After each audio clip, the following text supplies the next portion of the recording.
Sesuai amanat Undang-Undang Nomor 23 Tahun 2014 tentang Pemerintah Daerah, kewenangan pengelolaan SMA SMK yang sebelumnya ditangani pemerintah kabupaten kota kini dikembalikan ke pemerintah provinsi. Terkait hal tersebut, pihak sekolah tidak merasa keberatan.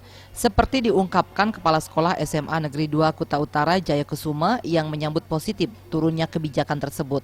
Meski tanggung jawab SMA SMK nanti akan berpindah ke tangan provinsi, namun kabupaten kota ia yakin tidak akan lepas tangan karena sekolah SMA dan SMK di masing-masing kabupaten tersebut melakukan pembinaan generasi di kabupaten bersangkutan. Jika regulasi ini berjalan, ia berharap apa yang telah diperoleh selama dibina oleh Kabupaten Badung masih bisa diterima saat berpindah di provinsi nanti.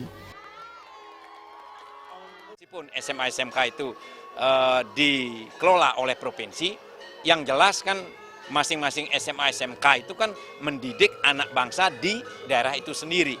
Jadi oleh karena demikian, kalau menurut saya kabupaten kota masih tetap punya tanggung jawab untuk pendidikan SMA dan SMK. Kita sangat berharap dari sisi regulasi, kalau masih memungkinkan dari regulasi, andai kata kami di provinsi barangkali ya distandarisasi lah untuk provinsi seperti apa.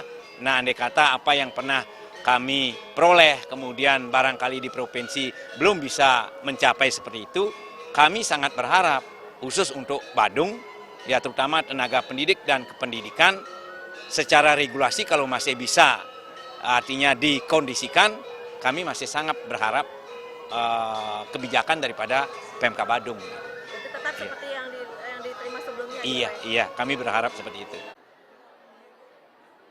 Jenny dan Riase, Bali TV.